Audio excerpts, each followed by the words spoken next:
بسم اللہ الرحمن الرحیم۔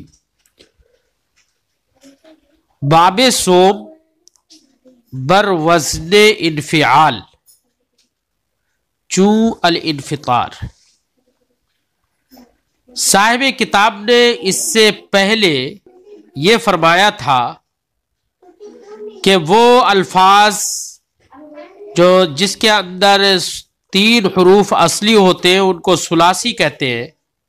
اگر کوئی حرف اس میں زائد نہ ہو تب تو ثلاثی مجرد کہتے ہیں۔ ثلاثی مجرد کے 8 باب، جن میں سے 5 باب وہ تھے جو بہت زیادہ استعمال ہوتے ہیں، جن کو مضطرد کہا جاتا ہے۔ 3 باب وہ تھے ثلاثی مجرد کے جو قلیل الاستعمال تھے، جن کو شاذ کہا جاتا ہے۔ اور اگر 3 حروف اصلی ہونے کے ساتھ ساتھ اس میں کوئی حرف زائد بھی ہو تو اس کی 2 صورتیں بتائی تھی۔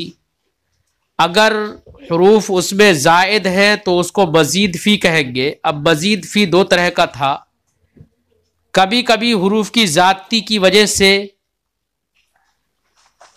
اس طور سے زیادتی ہو کہ اس کا مصدر رباعی مجرد یا رباعی مزید فی کے وزن کے مشابہ ہو جائے۔ مصدر کا وزن، ماضی کا وزن نہیں، مصدر کا وزن اگر رباعی مجرد یا مزید فی کے مصدر کے وزن کے طرح ہو جائے یا وزن پر آ جائے تو ایسے ثلاثی مزید فی کو ملحق برباعی کہتے ہیں۔ اب اگر مجرد سے کے وزن پر ہو جائے تو ملحق برباعی مجرد، اور رباعی مزید فی کے وزن پر اس کا مصدر ہو جائے تو اس کو ملحق برباعی مزید فی کہیں گے۔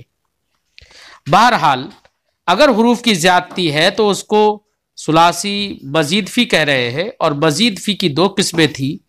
ایک وہ کہ جس کے حروف کی زیادتی کی وجہ سے جس کا مصدر رباعی کے مصدر کے مشابہ ہو جائے تو اس کو ملحق برباعی کہتے تھے، اور اگر حروف کی زیادتی تو ہے لیکن رباعی کے مصدر کے مشابہ اس کا مصدر نہیں ہو پاتا تو اس کو ثلاثی مزید فی غیر ملحق برباعی کہیں گے۔ تو غیر ملحق برباعی کے 9 باب تھے، جن میں سے 2 بابوں کا ذکر اس سے پہلے گزرا۔ پہلا باب افتعال تھا، دوسرا باب استفعال تھا۔ اسی کا تیسرا باب انفعال ہے۔ فرماتے ہیں باب صوم بر وزن انفعال، تیسرا باب انفعال کے وزن پر، یعنی لفظ انفعال بتا دیا، وہی فے عین لام وہی اصلی ہوں گے نا۔ اب انفعال میں آپ سے اگر پوچھ لیا جائے کہ اصلی کون سے حروف ہے تو یہاں پر پہچاننا بہت آسان ہے، کیونکہ جہاں پر بھی ہوگا تو فے عین لام، تو انفعال میں فے عین لام تو اصل ہو گئے، باقی شروع میں حمزہ، نون اور عین کے بعد الف، یہ 3 حروف اس میں زائد ہو گئے۔ یہی اس باب کی پہچان ہے کہ شروع میں حمزہ اور نون زائد ہوگا اور عین کے بعد الف زائد ہوگا، ٹھیک ہے۔ تو انفعال میں پہچاننا آسان ہے، لیکن اس وزن پر کوئی بھی مصدر آئے تو اس میں بھی حروف اصلی کا پہچاننا آسان ہوگا۔ کیوں؟ اس لیے کہ آپ کو صرف یہ دیکھنا ہے کہ حمزہ اور نون اس باب میں شروع میں زائد ہوتے ہیں، تو اب اگر کوئی بھی لفظ اس وزن پر آئے گا تو اس میں بھی حمزہ اور نون زائد ہوں گے شروع میں، اور عین کلمے کے بعد الف زائد ہوتا ہے تو وہاں پر بھی الف عین کلمے کے بعد زائد ہوگا۔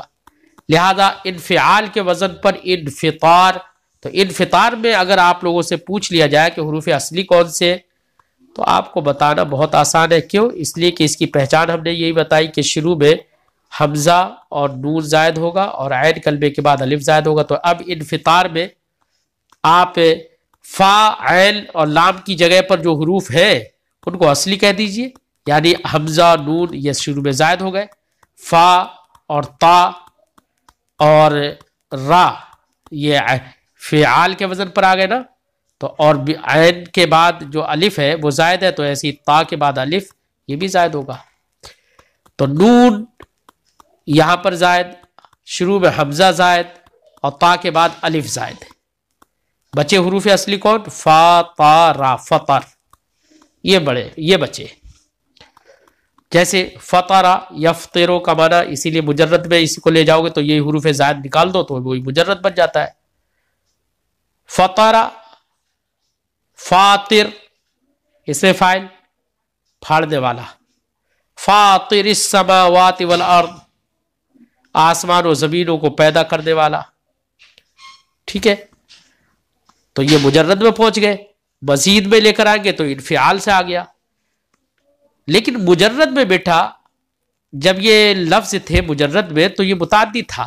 فطرہ پھاڑنے والا، پیدا کرنے والا، وہ متعدی تھا. لیکن باب انفعال جو بتا رہے ہیں نا، اگر کوئی مجرد میں کوئی لفظ متعدی بھی ہو اور اگر وہ باب انفعال سے آئے گا تو باب انفعال میں آتے ہی بیٹا وہ لازم ہو جائے گا. یہ یاد رکھنا. اس باب کی ایک خاص بات یہ بھی ہے کہ باب انفعال میں آتے ہی لفظ لازم ہو جائے گا. یعنی مجرد میں تھا جب تک، اس وقت تک وہ فاعل کے ساتھ ساتھ مفعول کو بھی چاہ رہا تھا. جیسے کہ فطرہ پیدا کرنا، پھاڑنا، تو ظاہر بات ہے پھٹنے کو وہ پیدا کرنے کے لیے ایک پیدا کرنے والا چاہیے، فاعل کی ضرورت ہوگی، اور ایک اس کی بھی ضرورت ہوگی کہ جس کو پیدا کیا جائے، تو مفعول کی بھی ضرورت ہوگی وہاں. لیکن جیسے ہی مزید فی میں وہ بھی باب انفعال میں اگر لے کر آئے تو باب انفعال میں آتے ہی وہ لازم ہو جائے گا. انفطرہ اس کا معنی پھاڑنا یا پیدا کرنا نہیں ہوگا. اب انفطرہ کا معنی ہوگا پھٹنا، اور پھٹنے کے لیے صرف فاعل کی ضرورت ہے. فاعل پھٹ جائے گا، پھٹنے والا جو ہوگا وہ پھٹ جائے گا، وہ فاعل پہ پورا ہو جائے گا. بات پوری ہو گئی کہ انفطر الحبہ، انفطرت الحبہ، دانا پھٹ گیا ہے نا. انفطر الرأس، سر پھٹ گیا. بس فاعل کا ذکر کر دیا، کافی ہو گیا، مفعول کی ضرورت ہی نہیں ہے. ٹھیک ہے، تو باب انفعال میں آتے ہی کوئی فعل اگر متعدی بھی ہوگا تو باب انفعال سے جب وہ آئے گا لغت میں تو آپ اس کا معنی متعدی کا نہ کریں، لازم کا کریں. اسی کو صاحب کتاب دیکھیے بتائیں گے. باب صوم بر وزن انفعال، تیسرا باب انفعال کے وزن پر. جیسے الانفطار، شگافتہ شدن، پھٹنا. بدا کے آپ جان لو، بدا کے لفظ بولتے ہیں نا، جیسے عربی میں بولتے ہیں اعلم، آپ جان لیجئے کسی بات پر دھیان دلانے کے لیے نا. بدا کے آپ جان لو کہ ہر فعلے کے بری وزن آید لازم باشد، ہر وہ فعل جو اس وزن پر آئے یعنی انفعال کے وزن پر آئے ہے نا، یا جس کا مصدر انفعال کے وزن پر آئے ہم اس سے فعل بنا لیں گے. لازم باشد، جو بھی اس وزن پر آئے گا وہ لازم ہوگا. جیسے کہ انفطار میں ہم نے آپ کو سمجھا دیا ہے. تصریف اس کی گردان، انفطر. اچھا جب لازم آئے گا تو آپ کے ذہن میں ایک بات اور بھی آ جانا چاہیے یہاں پر کہ ہمیشہ مجہول جو بنتا ہے تو مجہول میں فاعل تو ہوتا نہیں ہے، فاعل کا ذکر نہیں کیا جاتا ہے. کہیں پر بھی فعل مجہول ہو تو فعل مجہول کا کوئی فاعل نہیں ہوتا ہے، اس کے فاعل کو ذکر نہیں کیا جاتا ہے، فاعل کو ذکر نہیں کیا جاتا ہے اس کے، بلکہ فاعل کو ختم کر کے اس کی جگہ پر مفعول کو رکھا جاتا ہے. کس کو؟ مفعول بہی کو. تو ہر فعل مجہول میں مثلا ضرب مارنا، ضرب زید عمرا، زید نے عمرو کو مارا، تو امر مجہول ہے، امر مفعول بہی ہے نا.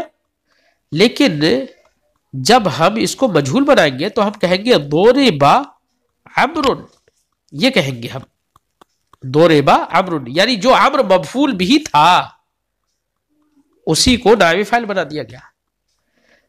تو ہماری اس گفتگو سے آپ کے ذہن میں یہ بات آئی ہوگی کہ مجہول ہونے کے لیے ضروری ہے کہ وہ متعدی ہو، کیونکہ اگر متعدی نہیں ہوگا تو مفعول بھی نہیں ہوگا، اور جب مفعول بھی نہیں ہوگا کسی کا تو مجہول بنانے کی صورت میں مفعول بھی کوئی تو نامی فاعل بنایا جاتا ہے، اور لازم کا تو مفعول بھی ہوتا ہی نہیں ہے، تو لازم کا اگر مجہول بنائیں گے تو مفعول بھی کہاں سے لا کے اس کا نامی فاعل بنائیں گے، کیونکہ اس کا تو مفعول بھی ہوتا ہی نہیں ہے۔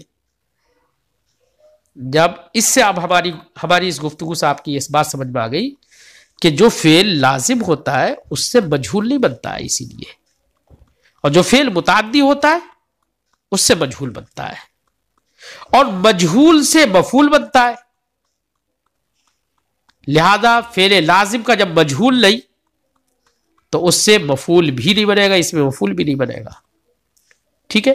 جیسے کہ آپ میزان الصرف میں دیکھ چکے ہیں کہ اس میں مفعول ہمیشہ فعل مجہول سے بنایا جاتا ہے، ٹھیک؟ لہذا باب انفعال جب لازم ہے تو اس سے نہ مجہول آئے گا اور نہ ہی اس میں مفعول بنایا جائے گا، ٹھیک ہے؟ جو بات ہم نے باب فعال میں سمجھائی ہے یہی بات اگلے باب چہارم میں اور باب پنجم میں بھی یہی بات آپ سمجھیے کہ وہ بھی باب جو ہے وہ لازم آتے ہیں، اور جب لازم آتے ہیں تو ان سے بھی اس میں مفعول یا فعل مجہول نہیں بنایا جائے گا، ٹھیک؟ فرماتے ہیں باب صوم بر وزن انفعال، تیسرا باب انفعال کے وزن پر، جیسے کہ الانفطار شگافتہ شدن پھٹنا، بنا کہ آپ جان لو ہر فعل کے بری وزن آیت، ہر وہ فعل جو کہ اس وزن پر آئے لازم باشد وہ لازم ہوگا، تصریف و گردان انفطر ینفطر انفطارا فہو منفطر، انفطر وہ پھٹا، ینفطر وہ پھٹتا ہے، انفطارا پھٹنا، فہو منفطر تو وہ پھٹنے والا ہے، الامر منہ انفطر والنہی عنہ لا تنفطر، انفطر تو پھٹ والنہی عنہ لا تنفطر تو مت پھٹ، ٹھیک ہے؟ بس یہاں تک ہو گئی گردان، اب اس کا مجہول نہیں بنائیں گے، اسی لیے صاحب کتاب نے دیکھیے مجہول کے صیغے بھی میں نہیں بتائے۔ الانصراف، انصراف کا معنی ہوتا ہے پھرنا، باز گشتن واپس ہو جانا، ٹھیک؟ اور یہی مجرد میں تھا صرفہ، تو اسی کا معنی تھا پھیرنا، متعدد تھا مجرد میں، مزید فی میں انفعال میں آیا لازم ہو گیا، انصرفہ انصراف پھرنا، ٹھیک؟ باز گشتن پھرنا۔ الانقلاب، اب انصراف سے بھی ویسی گردان کر دو، انصرف ینصرف انصرافا فهو منصرف، الامر منه انصرف والنهی عنه لا تنصرف۔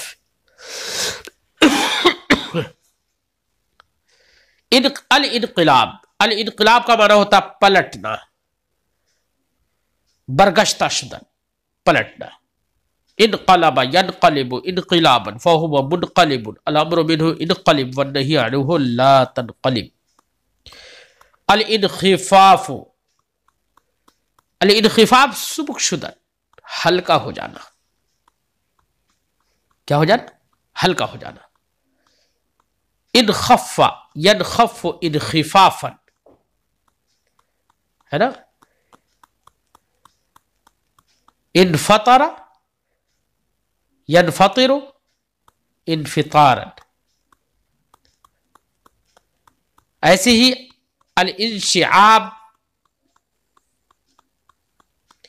انشعاب اس کا معنی ہوتا ہے شاخ در شاخ شدن، شاخ میں شاخ ہونا، یعنی شاخیں نکلنا، پھیلنا، ٹھیک ہے؟ انشعاب ینشعب انشعابا فہو منشعب، اسی طریقے سے گردان کر لیجئے اس کی، ٹھیک؟ باب چہارم فرماتے باب چہارم بر وزن افعلال، چوتھا باب افعلال کے وزن پر۔ افعلال میں بھی دیکھ لو بیٹا، اس باب کی خاص بات یہ ہے کہ فا کلمے سے پہلے حمزہ ہے صرف، یعنی ایک حرف زائد ہے اس باب میں فا کلمے سے پہلے،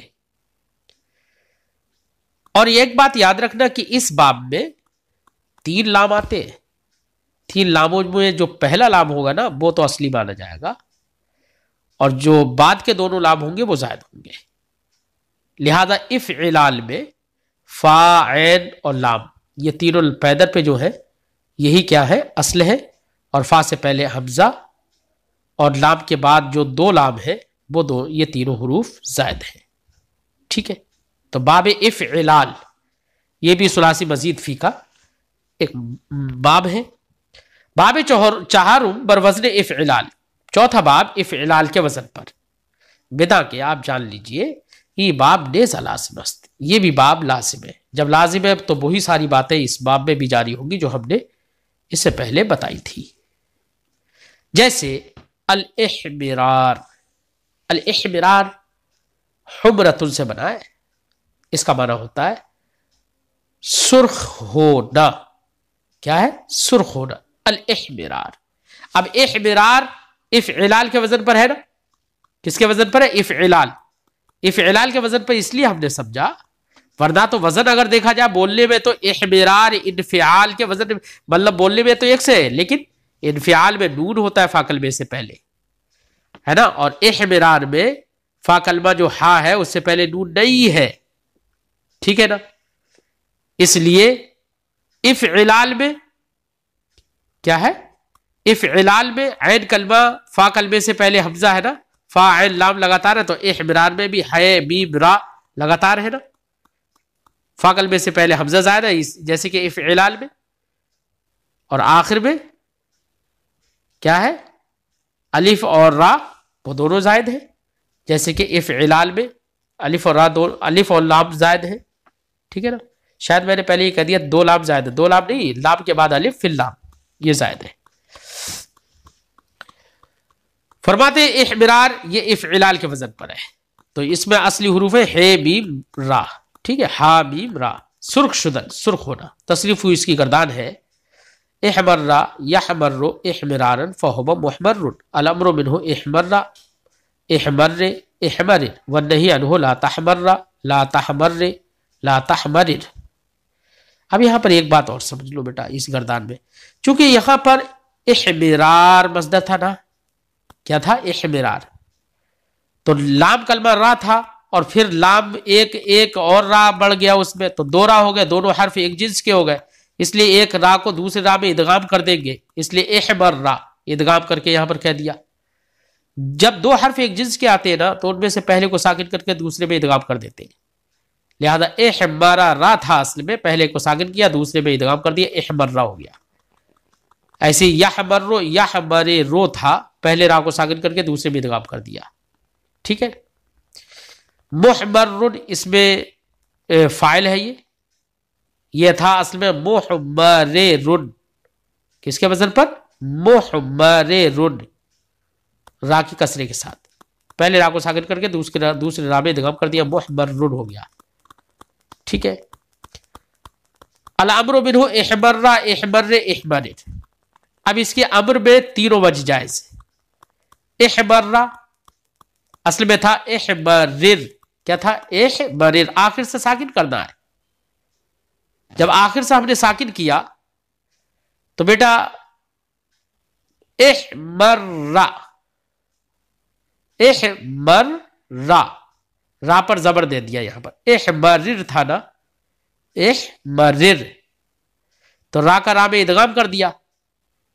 اب را کا را میں ادغام کریں گے تو بیٹا پہلا را بھی ساکن اور امر کی وجہ سے دوسرا را بھی ساکن کریں گے، تو دوسرا را تو آپ ساکن نہیں کریں گے، را کا را میں پہلے ادغام کر دیں گے. ٹھیک ہے نا. اب دوسرے را کو اگر اصل بغیر تعلیل کے اصل پر پڑے تب تو را کو ساکن کر دیں گے، ہے نا، احمرر کہہ دیں گے آخر سے. اور اگر ہم ادغام کر دیں تو ادغام کرنے کی صورت میں را کو ساکن نہیں کر سکتے، تو اس میں دو وجہ جائز. ادغام کرنے کے بعد را کو کسرہ پڑھنا بھی جائز اور را کو زبر پڑھنا بھی جائز. احمرہ کہنا بھی جائز اور احمرے بھی کہنا جائز، اور تیسری وجہ احمرر بھی کہنا جائز. وہیں پر جہاں پر دو حرف ایک جنس کے ہوں آخر میں اور ادغام کیا جائے، وہیں پر اگر فعل کا عین کلمہ اگر مضموم ہو، یہاں پر تو عین کلمہ مضموم نہیں ہے اس لیے صرف تین وجہ جائز تھی، احمرہ احمر احمر. اور اگر کہیں پر عین کلمہ بھی مضموم ہو تو وہاں پر ایک وجہ اور جائز ہو جاتی ہے، یعنی کل چار وجہ جائز ہو جائیں گی. جیسے مدہ یا مدوں سے فعل امر ہے، مدہ آخر میں دو دال ہے نا، تو پہلی دال کو ساکن کر کے دوسری دال میں ادغام کر دیا، بدہ ہو گیا، اس سے فعل امر بناؤ۔ اب یہاں پر فعل مضارع میں کیا ہے؟ عین کلمہ مضموم ہے، یمدو، میم پر ضمہ ہے۔ اب یمدو میم پر ضمہ ہے، اب اگر ہم اس سے فعل امر بنائیں گے تو مدہ یہ بھی جائز، جیسے احمرہ جائز، مدی کسرے کے ساتھ یہ بھی جائز ہے، جیسے احمری جائز ہے نا۔ امدد شروع میں حمزہ وصل لا کر آخر میں دال کو ساکن کر کے امدد کہے، یہ بھی جائز۔ ایسی اس میں ایک اور وجہ جائز ہے، وہ کیا ہے؟ وہ یہ کہ مدو دال پہ پیش، دال پر پیش پڑھنا بھی وہاں جائز ہے۔ کیوں؟ اس لیے کہ عین کلمہ مضموم ہو، اس کی مناسبت سے دال کو بھی ضمہ دینا جائز ہے، تو وہاں پر 4 وجہ جائز ہو جائیں گی۔ احمرہ میں صرف 3 وجہ جائز ہے، احمرہ، احمر، احمر۔ والنہی عنہ لا تحمرہ، لا تحمر، لا تحمر، ٹھیک ہے۔ الاخضرار ہرا ہونا، سبز شدن ہرا ہونا، اخضر یخضر اخضرار، اصفر یصفر اصفرار زرد شدن پیلا ہونا، الاغبرار گرد آلود شدن گرد آلود ہونا، یعنی جس پر گرد چڑھ جائے، گرد و غبار چڑھ جائے۔ الابلقاق، الابلقاق، ابلقاق میں شروع میں حمزہ زائد، پھر با لام قاف یہ اصلی، پھر الف قاف زائد، ابلقاق۔ ابلق شدن چت کبرا ہونا، گھوڑے کا کیا ہونا؟ گھوڑے کا چت کبرا ہونا، یعنی سفید و سیاہ ہونا ساتھ ہی ساتھ۔ ساری گردانیں ویسی ہوں گی جیسے کہ احمرہ کی تھی۔ باب پنجم بر وزن افعیلال، 5واں باب افعیلال کے وزن پر۔ افعیلال میں دیکھو غور کرو، فا کلمے سے پہلے حمزہ زائد ہے، اس کے بعد عین آ گئی تو فا عین دونوں پیدر پہ آ گئے، ٹھیک۔ اس کے بعد یا زائد ہو گئی عین کے بعد، پھر اس کے بعد لام کلمہ آ گیا، تو عین کلمہ اور لام کلمہ کے بعد عین کلمہ اور لام کلمہ کے بیچ میں یا زائد ہو گئی نا، پھر لام کلمہ کے بعد الف اور لام زائد ہوا، ٹھیک ہے نا۔ تو یہاں پر فے عین لام، ان کے علاوہ حمزہ یا الف لام یہ حروف زائد ہے۔ تو اس باب کی پہچان یہ ہے کہ اس میں فا کلمہ سے پہلے حمزہ زائد ہوتا ہے اور عین کلمہ کے بعد یا زائد ہوتی ہے، پھر لام کے بعد ایک الف اور لام زائد ہوتا ہے، ٹھیک۔ لہذا الادہیمام، الادہیمام، یہاں پر بھی حروف اصلی اگر آپ سے پوچھ لی جائے تو بتا سکتے ہو، چونکہ افعیلال، افعیلال، ادہیمام کیا کون سے حروف اصلی ہوں گے؟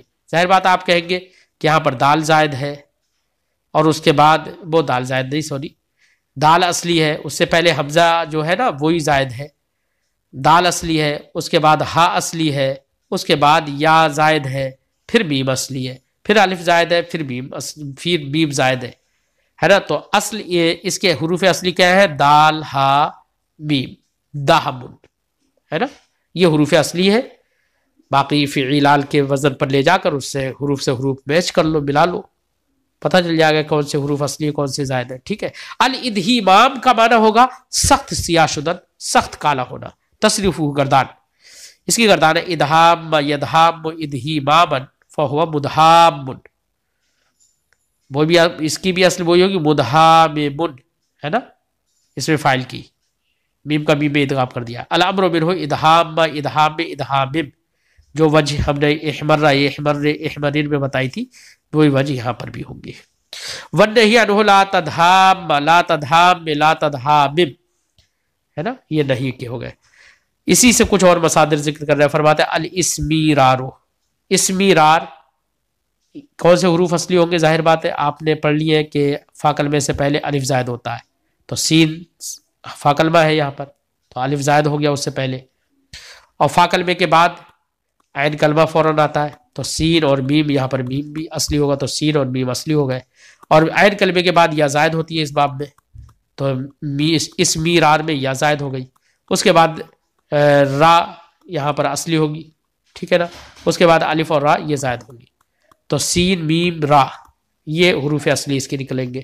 الاسمیرار اس کا معنی ہوتا ہے گندم گو شدن، گیہواں رنگ ہونا، سانولا رنگ ہونا ہے نا۔ الاکمیتات، اکمیتات میں بھی اصلی حروف وہی نکلیں گے. کیا؟ حمزہ کو زاد مان لو، پھر کاف اور میم اصلی، کیونکہ فے اور عین اس باب میں اصلی ہوتے ہیں، تو کاف اور میم اصلی، پھر یا زائد، پھر اس کے بعد تا اصلی، پھر اس کے بعد الف اور تا زائد. تو کاف میم اور تا، کمتن، کاف میم تا، یہ کمتن یہ حروف اصلی نکلیں گے. کمتن اس کا معنی بھی ہوتا ہے چت کبرا ہونا، وہی سفید و سیاہ ہونا، بلکہ کمتا کا معنی ہوتا ہے چت کبرا کرنا، وہ متعدی ہے، اور باب افعال میں جب لے کر آگے اس کو تو وہ لازم ہو جائے گا. تو اسی لیے الاکمیتات کا معنی ہوگا کمیت شدن اسب، گھوڑے کا سفید و سیاہ ہونا لازم ہو جائے گا. ٹھیک ہے، جیسے ادہامہ کی گردان کی تھی، ویسے اکماتا، یکماتو، اکمیتاتن، ایسی گردان کرنا. الاشہیباب، اشہیباب اس میں بھی حروف اصلی آپ دھیان دیجئے، شا اور ہا اور با، شہبن، یہ حروف اصلی ہیں، باقی حروف زائد ہیں. اس کا معنی ہوگا سفید شدن اسب، گھوڑے کا سفید ہونا. ٹھیک ہے، اشہابہ، یشہاب و اشہیباب ویسی گردان کر لیجئے. الاشہیرار سواد سے، سواد ہا را، یہ حروف اصلی ہوں گے. شہر، اس کا معنی ہوتا ہے صحرا، بولتے ہیں عربی میں جنگل کو، کیونکہ وہاں پر جنگل اسی کو بولتے ہیں نا جہاں پر گھاس وغیرہ عام طور سے خشک ہوتی ہیں، چٹیل میدان وغیرہ ہے نا. تو الاسحیرار کا معنی ہوتا ہے خشک شدن نبات، گھاس پھوس کا خشک ہو جانا. اسحار یسحار اسحیرار ہے نا. الاسحیرار سین سے، اسحیرار، یہاں پر اصل حروف ہوں گے سا، سین، ہا، را، یہ اصل حروف ہوں گے. سحرن، سحرن کا معنی ہوتا ہے بیٹا بیدار رہنا. کیا ہونا؟ بیدار رہنا. اب باب افعال میں لے کر گئے اسے، افعیلال میں لے کر گئے اسے، تو ہو گیا اسحیرار. اس کا معنی ہوگا ہمراز شدن، ہمراز ہونا. کیا معنی ہوگا اس کا؟ ہمراز شدن، ہمراز ہونا. ہمراز کا مطلب ایک قصہ کہانی کہنے کے لیے لوگ بیٹھتے ہیں نا، تو قصہ کہانی کہنے میں ایک دوسرے کے ساتھ بیٹھتے، تو وہ یہ ہے کہ ہمراز ہونا اور بیدار رہنا ہے نا، قصہ کہانی وغیرہ کہنا، یہ سب معنی ہوگا اس کا. بدا کے ای باب لازم است، جان لو کہ یہ باب بھی لازم ہے، جیسے کہ ماقبل میں دونوں باب لازم تھے.